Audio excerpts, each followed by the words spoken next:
Kate Morrison stood at the bridge of the UES Defender, her hands gripping the metal rail as she watched the last evacuation ship disappear into the black void of space. The mining colony of New Haven spread out below them like a dying star, its lights flickering as power systems failed one by one. She was 25 years old and had already earned 3 medals for her smart thinking in battle, but nothing had prepared her for this moment. The enemy was coming fast. The Zelek invasion fleet moved like a pack of hungry wolves, their bioships, pulsing with strange green light that made Kate's stomach turn. She had seen these ships before in other battles, but never this many. Never this close to innocent people who had nowhere to run. "Commander Morrison," called out Lieutenant Brady from the communications station. "The evacuation teams report 15,000 civilians still trapped in the lower mining tunnels. The defense grid is down to 30% power." Kate closed her eyes for a moment, feeling the weight of every life depending on her decision. The Defender was a good ship with a crew of 200 brave men and women, but they were outnumbered 20 to 1. The smart thing to do would be to retreat and save her ship and crew. The right thing to do was something else entirely. How? Long until the Zelek reached the colony? She asked. 12 minutes, Commander. Kate looked at the tactical display showing the approaching enemy fleet. The Zelek mothership was a massive thing, twice the size of her own vessel and covered in what looked like living armor. It was the brain of their attack, controlling all the smaller ships around it. If she could destroy it, the others would be confused and lost, giving the evacuation ships time to escape. "Brady, send a message to all evacuation teams. Tell them they have 15 minutes to get everyone out of those tunnels. Not 14, not 16. 15 minutes exactly." "Yes, Commander. But what about us?" Kate turned to look at her crew. These were good people who had followed her through 3 years of war. They trusted her to make the right choices, to bring them home safe.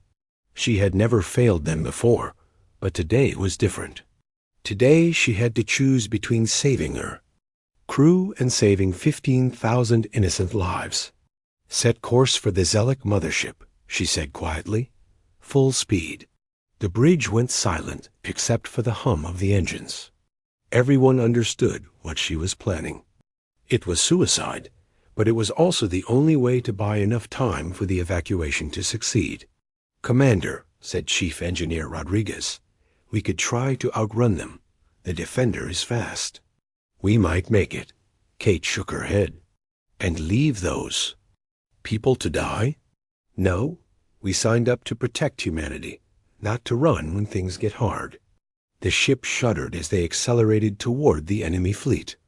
Kate watched the distance counter tick down as they approached the mothership. The Zelek were firing now, their bioweapons sending streams of acid through space that ate through the Defender's shields like they were paper. "All hands, prepare for impact," Kate announced over the ship's communication system. "It has been an honor serving with you all." She thought about her family back on Earth, about the letters she would never write, about the life she would never live. But she also thought about the children in those mining tunnels, about the families huddled together in the dark, waiting for rescue. If her death could save them, it was a fair trade. The Defender struck the Zelek mothership at full speed, and the universe exploded into light. Kate woke up 3 days later in a rescue pod, her body broken and her mind shattered. The rescue team told her she was a hero. They said the explosion had destroyed the mothership and scattered the Zelek fleet, giving the evacuation ships time to escape with most of the colonists. Most, but not all. The numbers haunted her. She had saved 12,000 lives, but 3,000 had died in the tunnels when the mining equipment collapsed during the attack. Her crew of 200 was gone, vaporized in the explosion that made her famous. The Defender, her home for 3 years, was nothing but scattered metal floating in space. The media called her the hero of New Haven. They put her face on every news screen in human space, telling the story of the brave commander who sacrificed everything to save innocent lives. The military gave her the Stellar Cross, the highest honor they could bestow. Politicians made speeches about her courage. Children wrote letters thanking her for keeping them safe. But Kate knew the truth. She had failed. 3,000 people had died because she was not smart enough, not fast enough, not good enough to save them all. Her crew had died because she led them into a battle they could not win. The Defender was gone because she had chosen to destroy it rather than find another way. The war ended 6 months later when the main Zelig fleet was defeated by a combined human force. Kate watched the victory celebrations from her hospital bed, feeling empty inside. Everyone else was cheering, but all she could think about were the faces of the people she had failed to save. The nightmare started soon after. Every night she would dream of the explosion, of her crew's final moments, of the colonists trapped in the dark tunnels. She would wake up screaming, her hands shaking, sweat covering her body. The doctor said it was normal, that many soldiers experienced such things after battle. They gave her pills and therapy sessions, but nothing helped. When she tried to return to duty, Kate found that she could not function. The sight of a starship's bridge made her sick. The sound of engines starting up caused panic attacks. She could not focus on tactical displays or make command decisions. The hero of New Haven had become a broken shell of her former self. The military wanted to keep her anyway. They offered her a desk job, a position training new officers, a chance to serve without flying. But Kate knew she was done. She had nothing left to give, no wisdom to share, no courage to inspire others. She was a failure pretending to be a hero, and she could not bear the lie anymore. She resigned her commission on a quiet Tuesday morning, signing papers that ended her military career. Her superiors tried to talk her out of it, reminding her of her duty, her potential, her value to the service. But Kate's mind was made up. She had saved some lives and lost others, and the weight of both victories and failures was too much to carry. That afternoon, Kate Morrison walked out of military headquarters as a civilian for the first time in 7 years. She had no idea what to do next, where to go, or how to build a life from the wreckage of her former self. All she knew was that she needed to disappear, to find a place where no one knew her name or her story. The hero of New Haven was dead. Now she had to figure out how to live as just Kate Morrison, ordinary person, carrying extraordinary scars that would never fully heal. 3 years had passed since Kate Morrison walked away from her military career. Now 32 years old, she stood in front of Lincoln High School on the frontier world of Terra Nova, holding a worn leather bag containing her teaching supplies. The morning sun cast long shadows across the small town of Millbrook, and she could smell the agricultural fields that stretched beyond the school grounds. Kate had found work as a substitute teacher, filling in when the regular teachers were sick or needed time off. It was not the life she had planned, but it was quiet, and quiet was what she needed. The nightmares still came sometimes, but they were less frequent now. Her hands no longer shook when she heard loud noises, and she could sleep through most nights without waking up in a cold sweat. The students at Lincoln High School knew her only as Miss Morrison, the strict but fair teacher who taught math and basic science when their regular instructors were absent. She kept her military past hidden, wearing simple civilian clothes and speaking in a soft voice that gave no hint of her former authority. To them, she was just another adult trying to teach them things they did not want to learn. Principal Frank Adams had hired her without asking too many questions. The frontier worlds always needed teachers, and Kate had the education and patience required for the job. She lived in a small apartment above the town's general store, kept to herself, and did her work without complaint. It was a simple life, but it was hers. The town of Millbrook was struggling. The war with the Zelig had hit the agricultural communities hard, taking away many of the young men who worked the farms and served in the local militia. Families had lost fathers, sons, and brothers in battles fought far from home.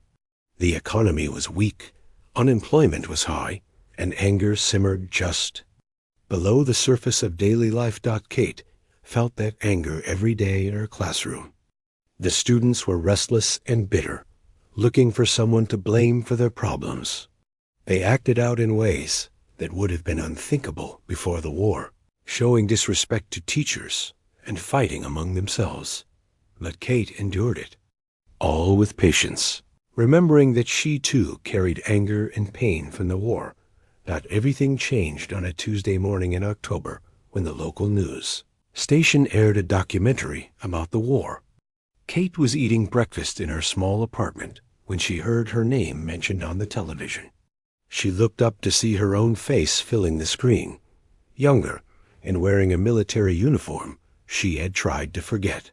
Lieutenant Commander Kate Morrison, the hero of New Haven, the narrator said. Her brave sacrifice saved thousands of lives and helped turn the tide of the war. Kate's coffee mug slipped from her hands and shattered on the floor. She watched in horror as the documentary showed footage of the battle, interviews with survivors, and military officials praising her courage. Her carefully constructed anonymity was destroyed in 30 minutes of television programming. By the time she arrived at school that morning, everyone knew who she was. Students whispered in the hallways, pointing at her as she walked to her classroom. Some looked at her with curiosity, others with suspicion, and a few with open hostility.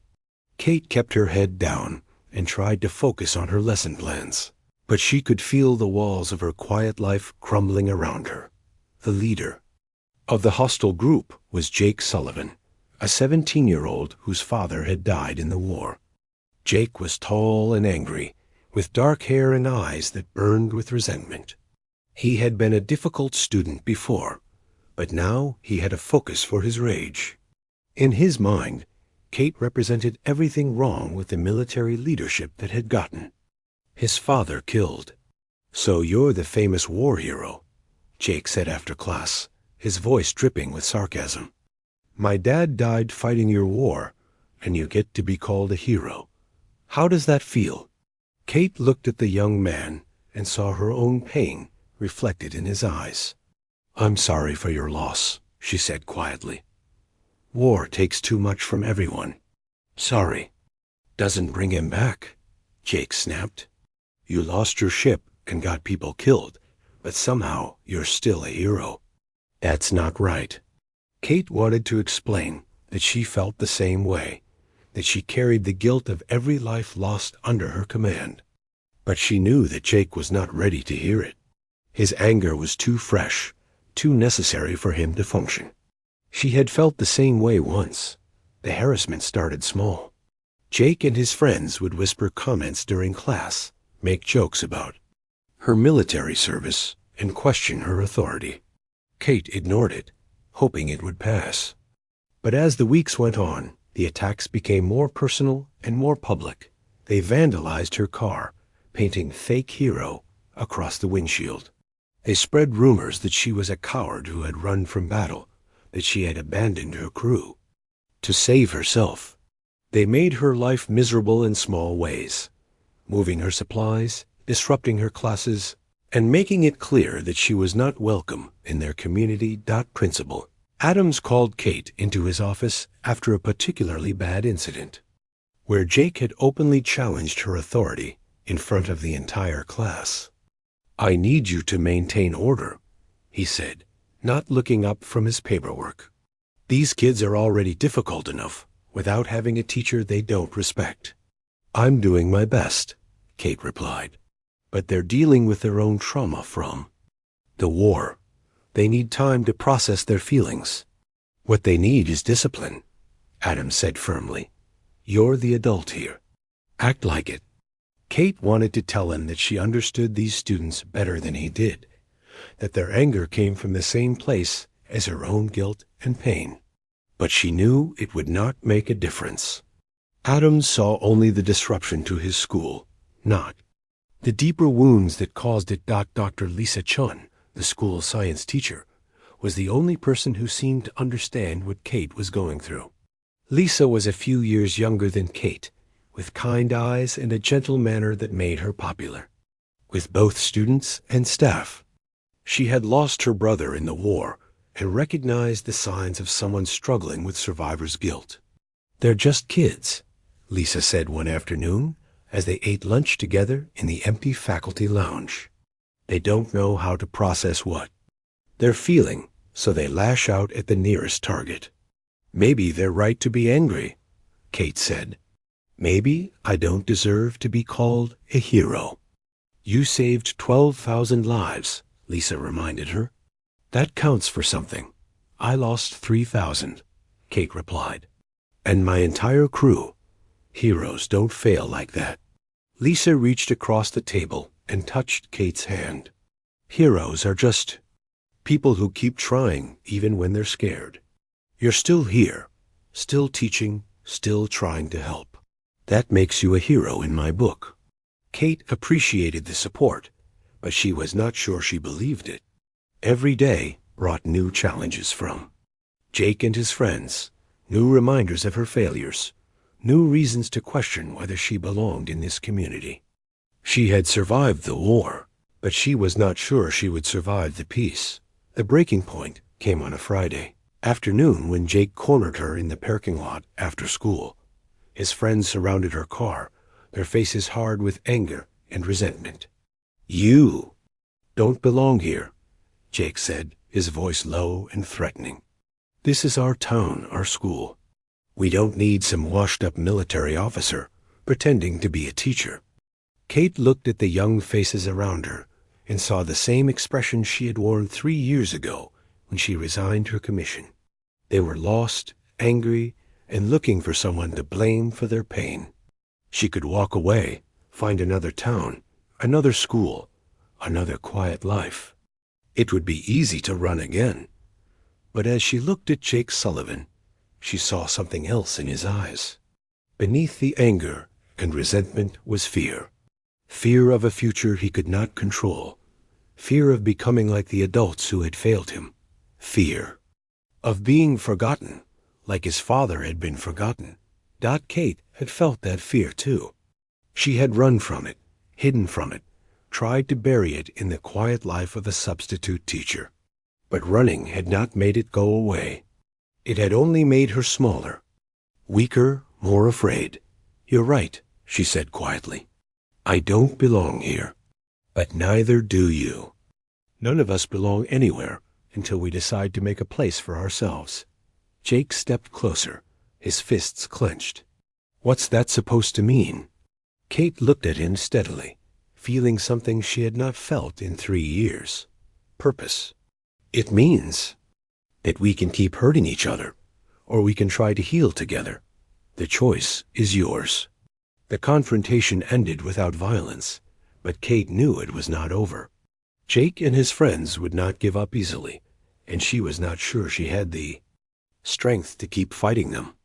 All she knew was that she was tired of running from her past and ready to face whatever came next.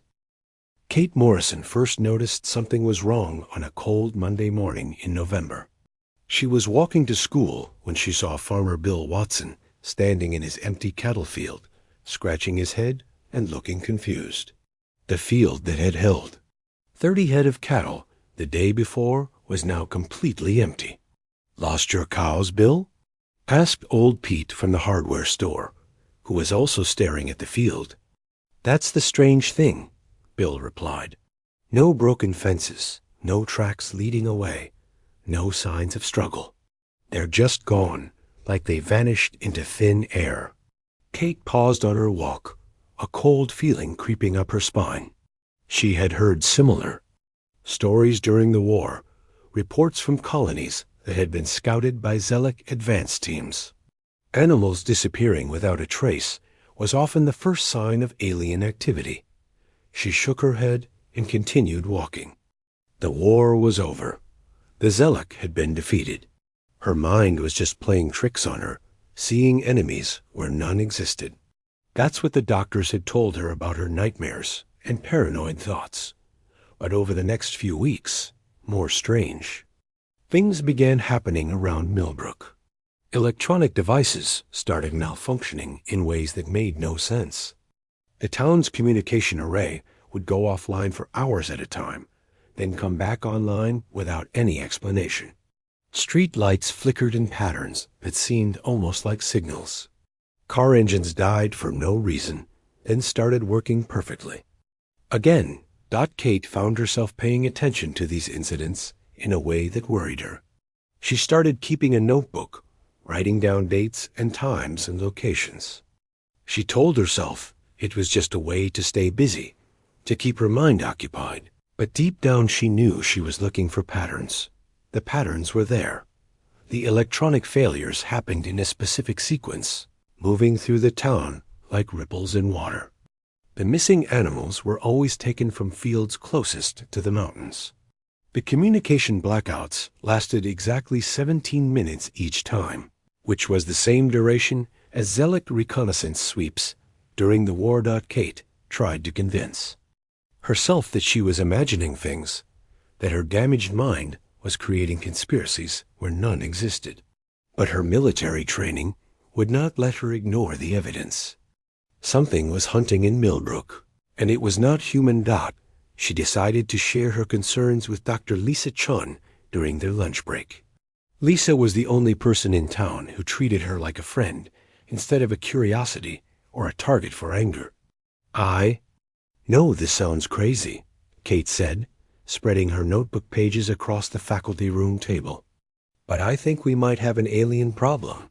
Lisa looked at the carefully documented incidents, her expression growing more serious as she read. As a science teacher, she understood data and patterns better than most people. "These communication failures," Lisa said, pointing to Kate's notes. "I've been having trouble with my equipment too. The spectrometer in my lab keeps giving strange readings, like it's detecting elements that shouldn't exist on Terra Nova." Kate felt her heart rate increase. What kind of elements? Unknown compounds with properties similar to Zelek biotechnology. "I thought it was just equipment malfunction, but if you're seeing other anomalies."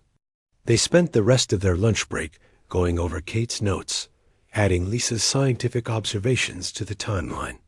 The picture that emerged was disturbing.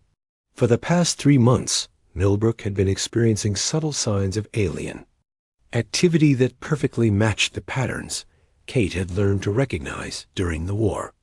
"We need to report this to the authorities," Lisa said. Kate had already tried that. She had called the Planetary Security Office twice and spoken to Sheriff Dan Parker 3 times. Each conversation had gone the same way. They listened politely, thanked her for her concern, and did nothing. To them, she was a damaged war veteran seeing enemies that were not there. "They think I'm crazy," Kate said, "and maybe I am." "Maybe? This is all in my head." "The spectrometer readings aren't in your head," Lisa replied firmly. "And neither is the fact that Bill Watson lost 30 head of cattle without leaving any evidence behind." That afternoon, Kate decided to investigate the mountains where the missing animals had been taken. She borrowed Lisa's scientific equipment and hiked into the foothills, following old mining trails that had been abandoned since before the war. 3 hours into her hike, she found what she was looking for. Hidden in a narrow canyon was a structure that should not have existed. It looked like it had grown rather than been built, with curved walls that pulsed with a faint bioluminescent glow. Kate recognized the architecture immediately. It was a Zelek forward base, smaller than the ones she had seen during the war, but unmistakably alien. Kate crept closer, using skills she had not practiced in 3 years. The base appeared to be dormant, but she could see signs of recent activity. Equipment was scattered around the entrance, and there were tracks in the soft earth that belonged to no animal native to Terra Nova. She was about to leave when she heard voices coming from inside the structure. Human voices, speaking in the flat, emotionless tones that indicated Zellic mind control. "The target has been identified," one voice said. "Kate Morrison, the hero of New Haven. She must be eliminated before she can warn others. The students are responding well to the influence," another voice replied. "Jake Sullivan and his group are becoming more aggressive. Soon they will do our work for us without knowing why." Kate felt ice water flow through her veins. The Zellic were not just hiding on Terra Nova. They were actively manipulating the townspeople, using their own anger and resentment as weapons. Jake's harassment campaign was not just teenage rebellion. It was alien psychological warfare, designed to isolate and destroy her. She backed away from the base as quietly as possible, her mind racing with implications.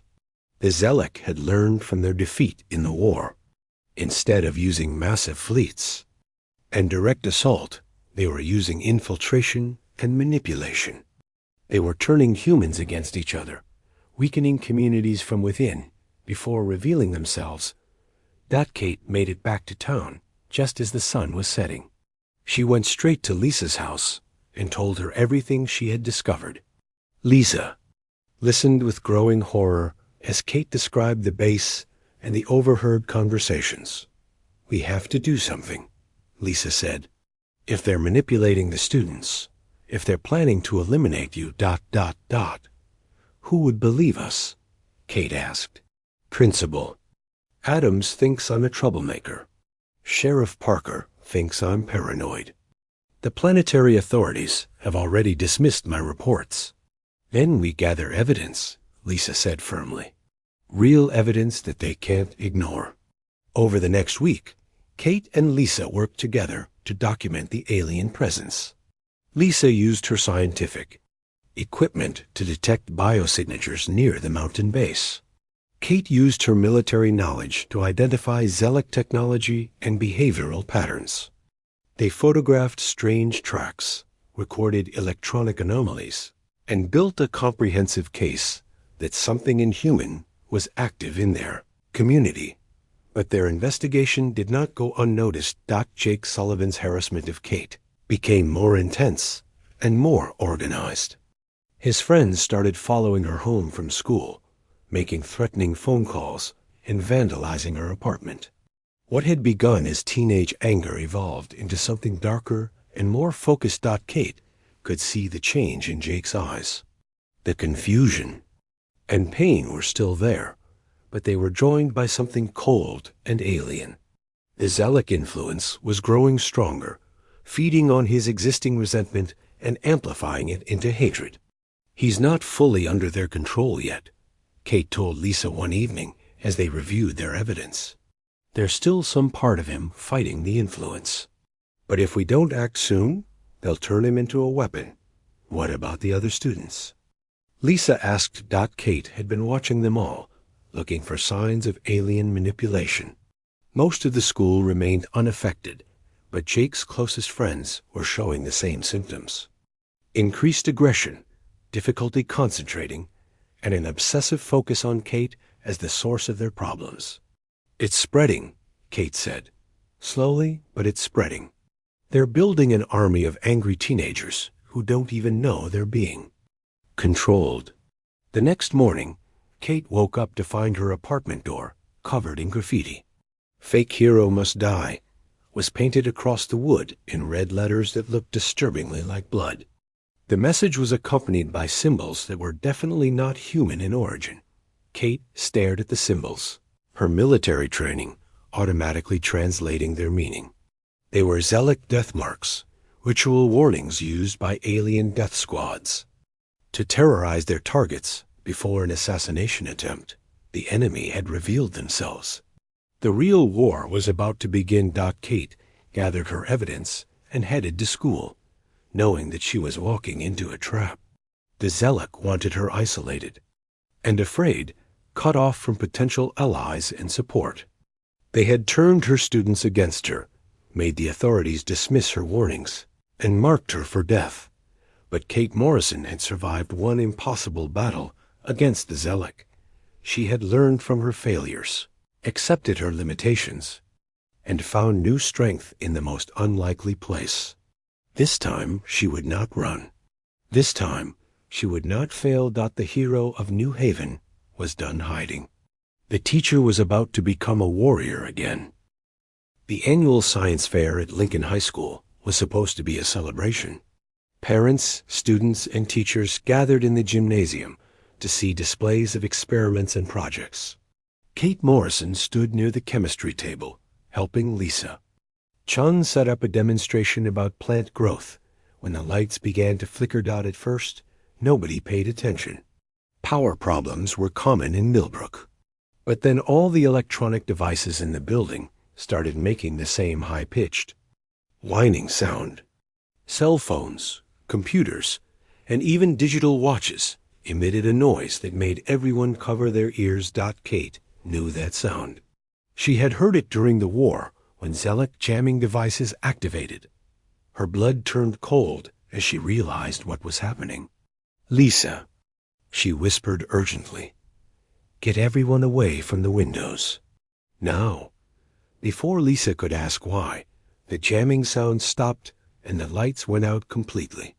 Emergency lighting kicked in, casting strange shadows across the gymnasium full of confused people. Then came the sound that made Kate's heart race with memory and fear, the unmistakable screech of Zealot bioweapons. The creatures burst through the main doors like living nightmares. They moved on 6 legs, their bodies covered in chitinous armor that gleamed weightily in the emergency lights. Acid dripped from their mouths, burning holes in the gymnasium floor. Kate counted at least 12 of them, more than enough to kill everyone in the building.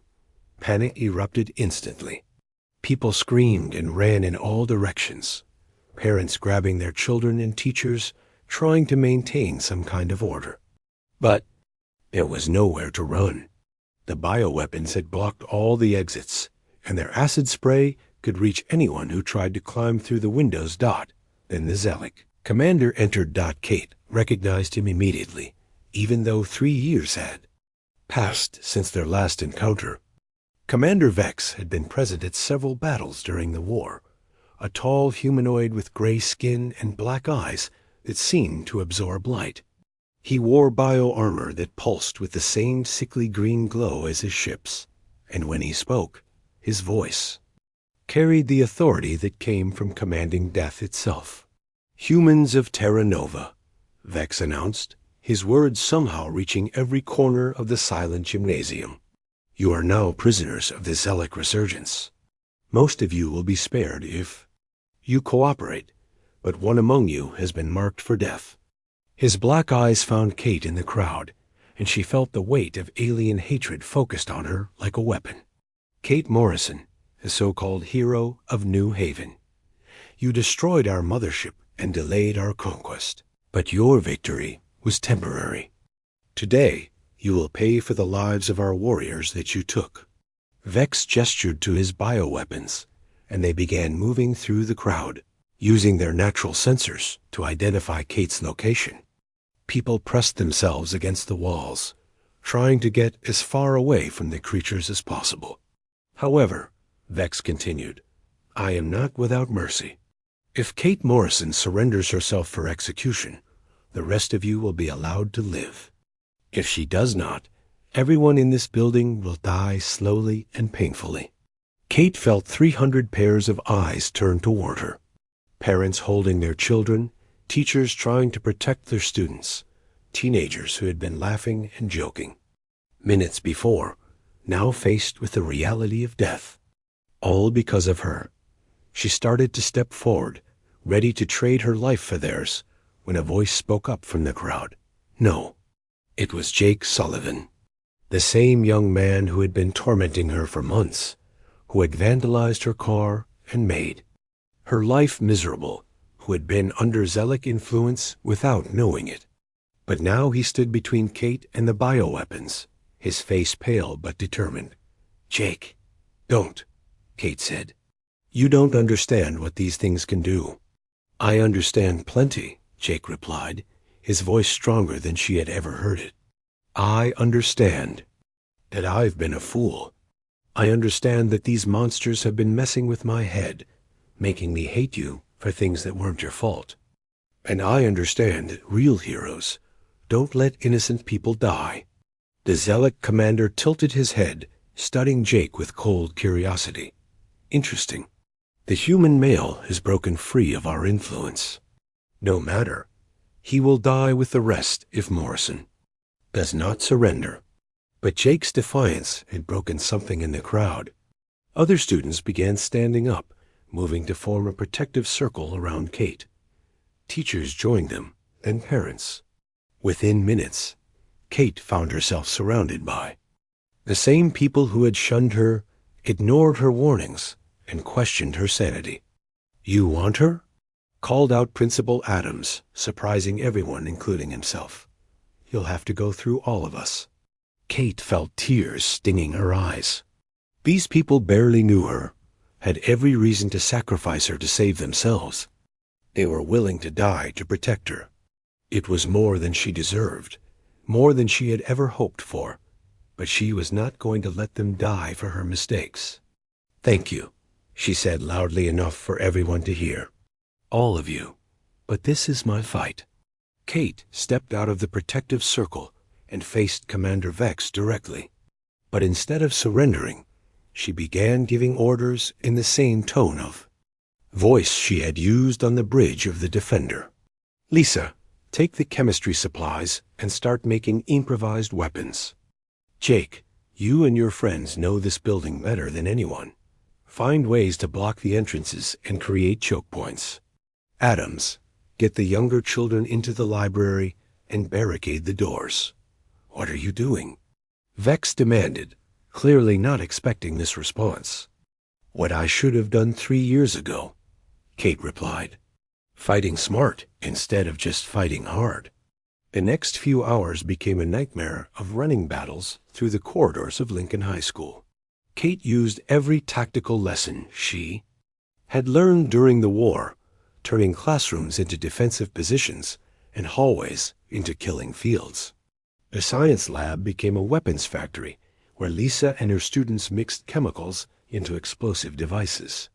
The woodshop provided materials for barricades and improvised spears.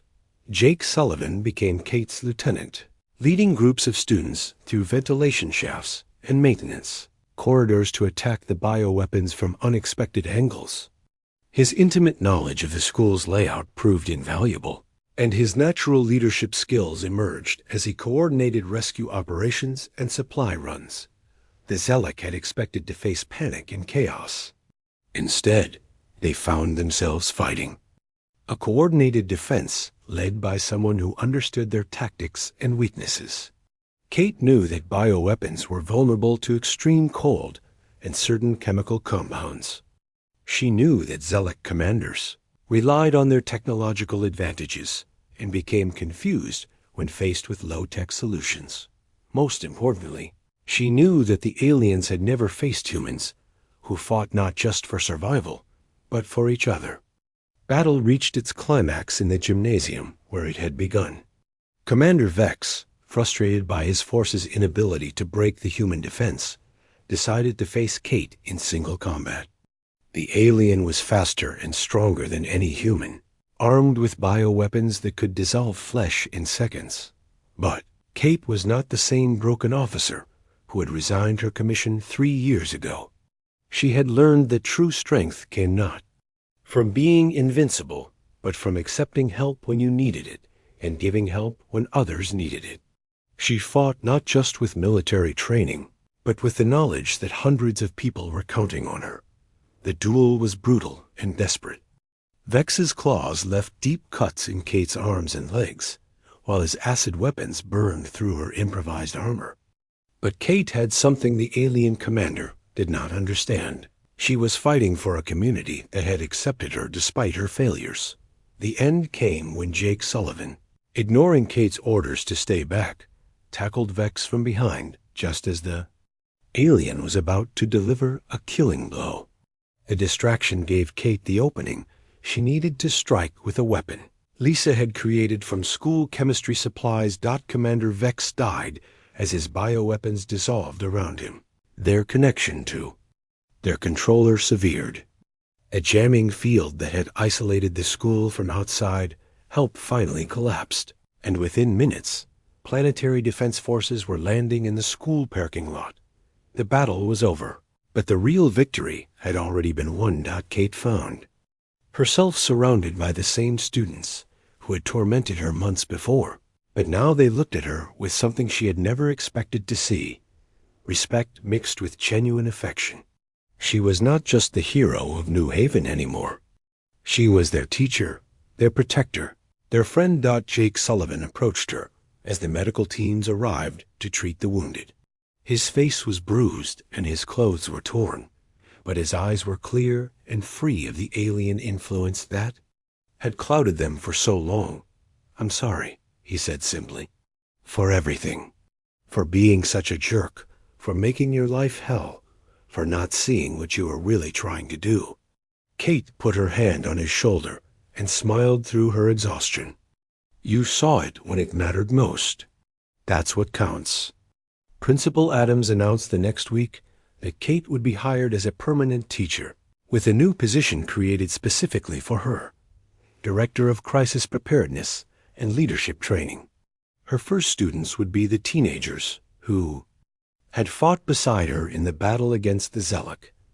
Jake Sullivan was the first to sign up for her class, followed quickly by every other student who had been present during the invasion.